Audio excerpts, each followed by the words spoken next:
Bonjour à toutes et à tous, vous écoutez l'épisode 13 du Journal d'une thérapeute, un podcast qui relate les transformations des personnes qui me consultent et qui propose des clés concrètes de connaissance de soi. Pour ceux qui ne me connaissent pas, je m'appelle Angéline Leroux, j'accompagne les personnes qui souhaitent être en paix avec elles-mêmes et avec les autres, à comprendre leur mode d'emploi intérieur et à développer leur sagesse pour vivre plus sereinement. Après 1 an de pause du podcast où nous avons travaillé à construire notre maison et l'autonomie qui va avec, j'en parle dans l'épisode 11, j'ai le grand plaisir de vous retrouver pour vous proposer une nouvelle transformation. Et aujourd'hui, on va voyager dans le temps avec l'histoire de Corinne.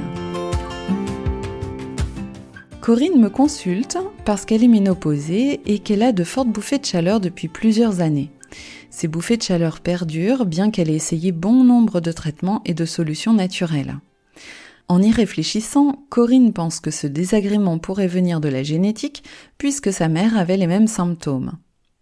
Et elle se dit que la peur de vieillir pourrait sans doute aussi être à l'origine de ces désagréments. De mon côté, je ressens plutôt qu'un soin du féminin blessé est nécessaire. Étant donné que rien ne sépare le physique de l'esprit, nous jetons un œil au décodage biologique de la ménopause qui mentionne un conflit entre le féminin et le masculin. Une ménopause mal vécue pourrait indiquer que le masculin étouffe le féminin, ce que le men oppose au féminin. Corinne me parle de l'histoire de sa lignée.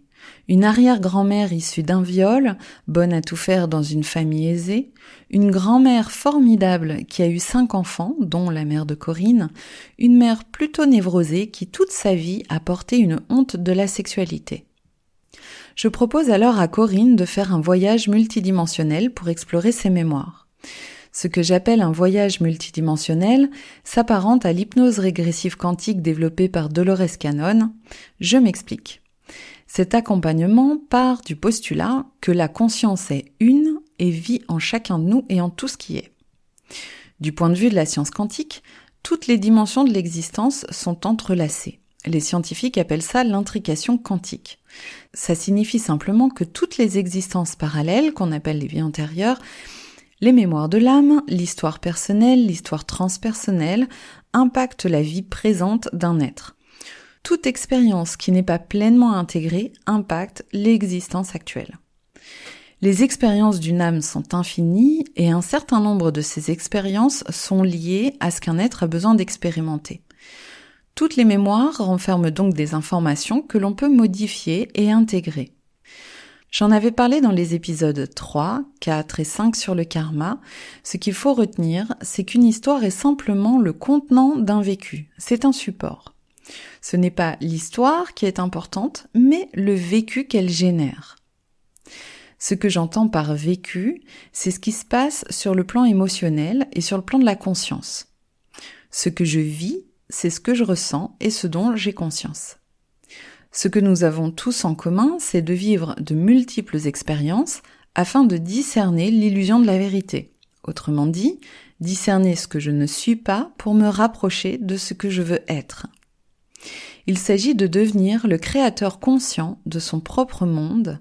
Ce qui va nous aiguiller pour devenir le créateur conscient de notre propre monde, c'est l'impact de nos actes sur les autres et l'impact des autres sur nous.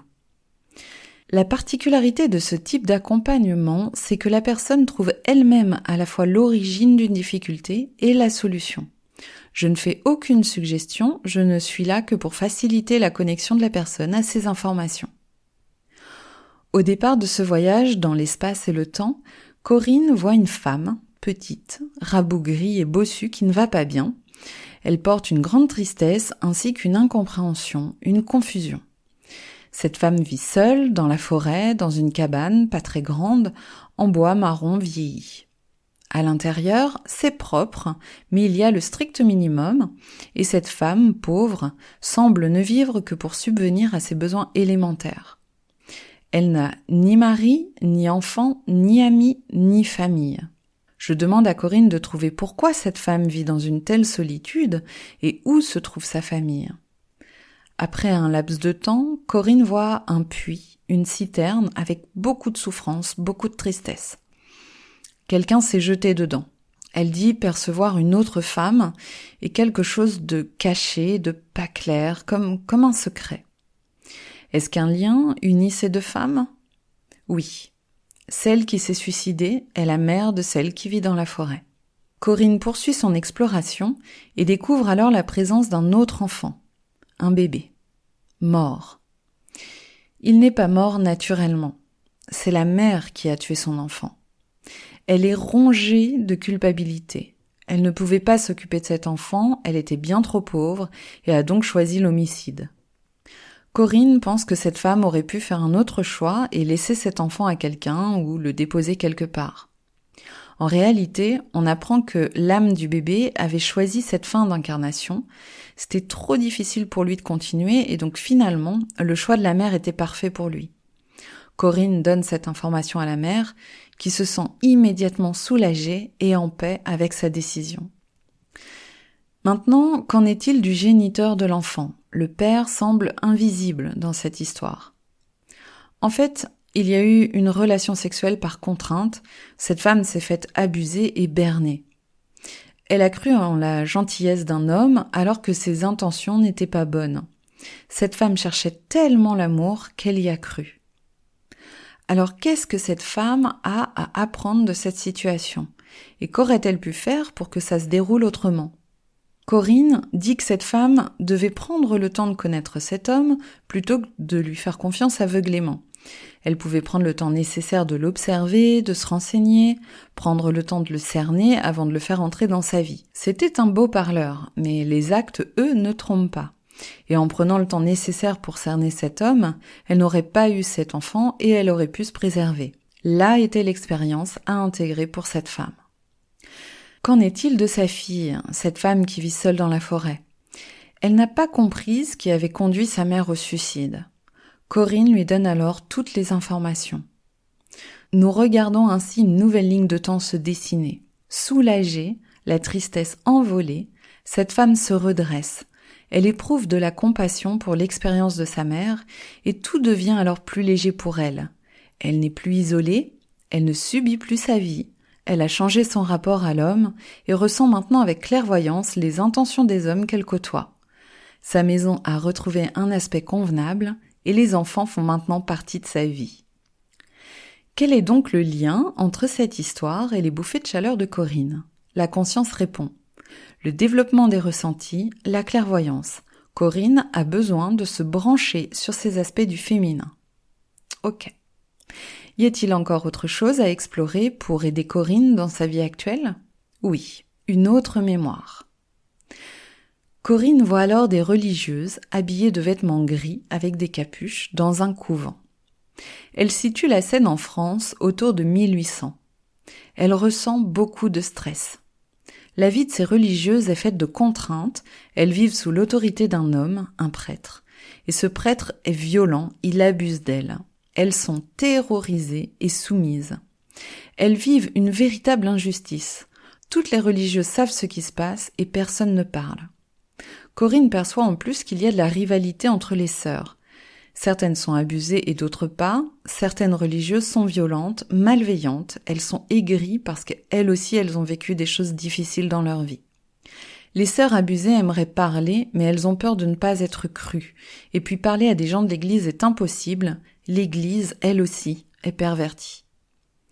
Nous regardons alors une nouvelle ligne de temps où les sœurs sont libérées. Corinne voit que 5 religieuses décident de s'échapper du couvent pour vivre ensemble. Elles choisissent l'entraide, la solidarité. Et l'impact de cette décision, c'est que la parole se libère. Le secret est levé sur les agissements du prêtre et les autres sœurs restées au couvent aimeraient bien rejoindre celles qui en sont parties. Ces religieuses passent donc de l'emprisonnement et la soumission à la liberté. Corinne donne ces informations aux sœurs qui maintenant retrouvent espoir et courage d'agir. Leur apprentissage, retrouver leur souveraineté, avoir confiance les unes dans les autres, s'appuyer sur la sororité et retrouver l'amour d'elles-mêmes. Elles expérimentent maintenant la puissance dans l'union du féminin. Ce que cette mémoire apprend à Corinne aujourd'hui, c'est de lui montrer la foi dans le féminin. Son moi profond l'invite à développer la foi en elle, à se faire confiance et à voir la femme puissante qu'elle est, dont elle n'a pas encore tout à fait conscience aujourd'hui. Ce féminin lumineux, nous irons à sa rencontre lors d'un prochain voyage. À la fin de la séance, Corinne me dit que cette histoire a beaucoup résonné avec sa vie actuelle, car la liberté est extrêmement importante pour elle et elle n'accepterait pas d'avoir à se soumettre. Elle fait le lien, bien sûr, avec ce qui se passe en ce moment dans l'actualité. Elle me dit aussi être étonnée d'avoir accès à toutes ces informations, parce qu'elle se méfiait avant la séance du mental, qui pouvait inventer un tas d'histoires illusoires, mais que, ayant été plusieurs fois émue et bouleversée pendant ce voyage, elle ne doutait plus de la véracité des ressentis et de ce qui s'est vécu. Il y a quelque chose d'important à retenir de l'expérience de Corinne et de ce genre d'accompagnement, c'est que on ne change pas les circonstances de ce qui s'est passé. On acquiert simplement plus de conscience face à une situation. Et c'est l'acquisition de ce supplément de conscience qui change de facto la ligne de temps. Ainsi, une situation n'a plus besoin de se répéter dès l'instant où on en a saisi sa raison d'être. C'est important de le savoir parce que ça signifie que si vous faites une introspection sur un événement passé et que vous savez en tirer un apprentissage, cela peut suffire à rompre des schémas répétitifs. Maintenant, j'observe aussi que la vie peut nous représenter une situation comparable pour nous donner l'occasion d'agir différemment et ainsi d'intégrer cellulairement un savoir. Intégrer cellulairement un savoir, c'est-à-dire de façon empirique, c'est ce que j'appelle la génétique. Ainsi, rien n'est gravé dans le marbre et les facteurs dits génétiques ne sont jamais que des mémoires encodées dans le corps. Déprogrammez la mémoire et vous changez le code génétique. Vous voyez que Corinne, en prenant conscience des circonstances de ces deux histoires, a créé de nouvelles possibilités, a acquis plus de conscience et a permis de faire le lien avec sa vie actuelle. Peu importe que ces histoires soient vraies ou fausses, là n'est pas la question et on ne peut rien prouver. Ce qui compte, c'est ce qu'elle a ressenti, ce qu'elle a compris et ce qu'elle va en faire à titre personnel aujourd'hui. Corinne me confie plus tard que les deux situations sont en lien avec sa mère. La première étant une vie parallèle, et pour la seconde, elle pense qu'elle faisait partie toutes les deux des religieuses.